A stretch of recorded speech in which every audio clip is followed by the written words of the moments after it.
Look, kung gaano ka-cute yung mga Kono cakes. Actually, hindi ko alam kung ice cream cake siya. Nakita ko lang to sa SM Manila sa grocery store. Sabi ko, why not? Try natin, ang cute. So, nag-range to about 129 to 189, depende sa piece. So, ito lang yung mga available na nakuha natin na Kono cakes. And wala rin yung ice cream puffs doon. Tara, try na natin. Ano kaya magandang simula? Napaka-cute nila. Look, simulan natin dito sa coffee. Ito coffee. Look, ganun siya pag inopen. Malinis naman kamay ko, guys. Yung coffee bean, taste test.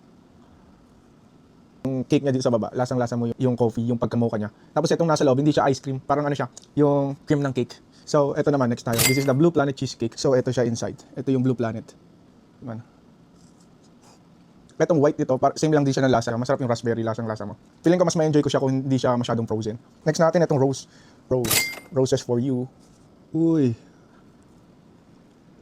Pag malambot talaga siya, mas na-enjoy ko siya. Ito, lasang-lasa mo yung pagka-mousse cake niya. Nandun sa chocolate. Oops! Hindi ka mahulog. Tennis ball ni Alex Ayala. Look, ang ganda ng details niya. Para talaga siyang tennis ball. Ayun o. Wow. Lahat ng cream niya sa loob, pare-pares lang ng lasa. Ang nagkakaiba lang ng feeling. Kung masarap din siya. Dito naman tayo sa mango cream cheesecake. Look, grabe yung detail. Ang galing nila. Yung loob. So, try natin. At malalasa mo dito yung mango feeling niya, yung cheese feeling. Pero, mas bet ko siguro to kung may tunay siyang mango sa loob. Bear shape na chocolate raspberry cake. Ayan siya. Look, ang cute. Grabe. Ayan nata yung raspberry feeling nyo. Kita nyo sa baba. Kalasa niya rin yung rose kanina. Ito naman yung plain cheesecake nila na bear shape. So wala siya sa loob. Just normal lang talaga. Yeah. Nothing special. Just cream cheese lang talaga. Dito naman tayo sa strawberry mousse cake nila. Wala din siyang laman sa loob. Nandun yung flavor ng strawberry pero hindi overpowering. So mas lasa mo pa rin yung cream cheese talaga. Last tayo guys. So unahin natin ito si Grizzly Bear. Tingnan natin. Ayun, meron nga. Ayun nasa ulo yung mango feeling niya, ganyan lang siya kalaki.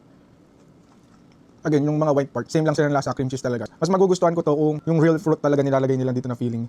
So last, ito na yung pinaka-last natin. Wow, cute. So ito yung original cream cheese lang din siya na may laman na raspberry jam sa loob. Sa gitna, may raspberry siya. Ayun, nakita niyo ba? Tingnan natin.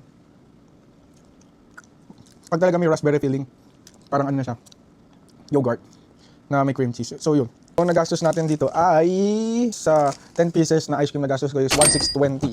Worth it nga ba bumili ng ganung karami? So, I think worth it bumili ng paisa-isa, tikim-tikim ka lang. Halos hindi rin naman kasi nagkakaroon ng malaking difference yung taste nila. Halos same lang din. Naiba lang sa mga flavors talaga. Lalo yung mga feelings sa loob. Masarap siya, definitely worth a try. Pero medyo pricey lang talaga. And yun guys, kung gusto nyo masarap yung experience, I recommend na wag nyo siya kainin ng frozen. So, hintayin nyo muna siya lumambot para matikman mo talaga yung lasa ng cheesecake. It's a good experience. So, thank you for watching guys. Bye-bye!